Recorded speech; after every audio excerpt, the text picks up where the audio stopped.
Hello students, मैं विजय सिंह गोदिया मेरे चैनल पर आपका स्वागत करता हूं। तो बच्चों, आज हम JEE एडवांस्ड 2017 का इक्वेशन सोल्व करेंगे और क्वेश्चन आपके सामने है f such that R2R be a differentiable function such that f0 equal to 0, f pi by 2 equal to 3 and f dash 0 equal to 1। और यहां पर gx की वैल्यू इन्होंने दी है integration x to pi by 2 f dash t into cosec t minus cot t into cosec t into f t for all x belongs 0 pi by 2 then the value of limit x tends to 0 gx। तो अपने को इस question में कुछ एक जानकारी दी हुई है और उनके आधार पर हमें limit x tends to 0 gx की वैल्यू फाइंड आउट करनी है। तो इस क्वेश्चन को सोल्व करते हैं। तो देखो बच्चों, पहले यहां पर जो जानकारियां अपने को दी है मैं उनको लिख देता हूं। एक अपने को f0 की वैल्यू ये 0 दी हुई है और एक f पाई बाई 2 की वैल्यू ये 3 दी है और एक f डैश 0 की वैल्यू ये 1 दी है। तो इन तीनों को काम में लेके हमें इस क्वेश्चन का जवाब देना है। अब आप यहां पर देखो, हमें सबसे पहले gx की वैल्यू फाइंड आउट करनी है। तो gx इक्वल टू मैं यूं लिख देता हूं, इसकी limit x to pi by 2 f dash t into cosec t। पहले तो इसका इंटीग्रेशन लिखा, फिर माइनस इंटीग्रेशन हो गया x टू पाई बाई 2 और ये बना cot t into cosec t और इंटू एफ टी, इसका इंटीग्रेशन।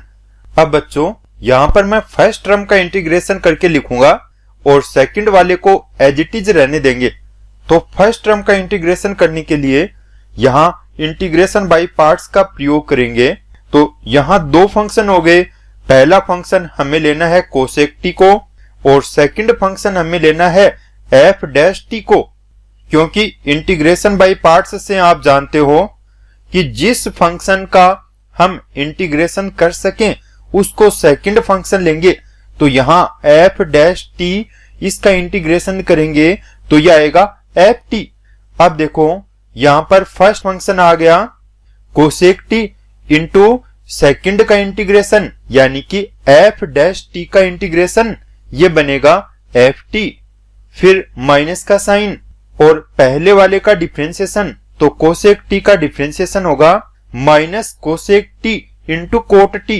तो ये माइनस माइनस प्लस का आ गया और ये बन गया cosec t into coat T.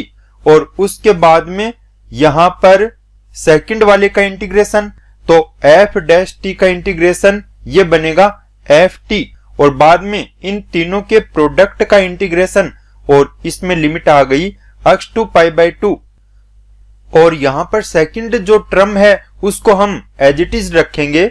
तो यह आ गया integration x to pi by 2 और इसको लिखा cot t into cosec t into f t d t. अब देखो बच्चों, यहां पर ये वाला पार्ट और ये पार्ट दोनों एक जैसे हैं और ये पॉजिटिव है ये निगेटिव है, तो ये दोनों आपस में कैंसिल हो जाएंगे और यहां पर बचेगा कोसेक टी एफ टी। और बच्चों, इसकी लिमिट लगाना आप मत भूल जाना। तो यहां लिमिट आ गई x टू पाई बाई 2। तो जब पाई बाई 2 पुट करोगे तो यह आएगा cosec pi by 2 into F pi by 2 minus उसके बाद में t की वैल्यू x पुट करो तो यह बनेगा cosec x into F x और इसमें कोसेक पाई बाई 2 ये 1 होगा तो ये बन जाएगा एफ पाई बाई 2 और एफ पाई बाई 2 की वैल्यू ये तो यहां पर दे रखी है 3, तो ये आएगा 3 माइनस। अब यहां cosec x into F x इसको हम यूं लिखेंगे F x upon sine x, क्योंकि कोसेक एक्स को 1 अपॉन साइन एक्स रख सकते हैं। अब इसके बाद में हम यहां limit x tends to 0 gx की वैल्यू फाइंड आउट करेंगे। तो यह आ जाएगी 3 minus limit x tends to 0 f x upon sine x. जब इसमें आप x की जगह जीरो पुट करोगे तो ऊपर तो आएगा F0 और F0 की वैल्यू यहां जीरो है, तो ये जीरो और अपॉन साइन जीरो ये भी जीरो होगा, यानी कि ये जीरो अपॉन जीरो फॉर्म आ गया। तो यहां DL हॉस्पिटल रूल लगा देंगे, तो ये बनेगा 3 minus limit x tends to zero, fx का डिफरेंशिएशन होगा f डैश x और अपॉन साइन x का होगा cos x, और अब x की वैल्यू जीरो पुट करेंगे तो ये आएगा 3 minus f dash zero upon cos zero की वैल्यू 1 होगी, और f डैश जीरो की वैल्यू यहां पर 1 दी है, तो यह आएगा 3 माइनस 1 यानी कि 2। तो इस क्वेश्चन में जो आंसर आएगा वो आएगा 2। ओके, अब बच्चों आपसे इजाजत चाहूंगा और इसके बाद में नए वीडियो में नए क्वेश्चन के साथ वापस मिलेंगे। ओके।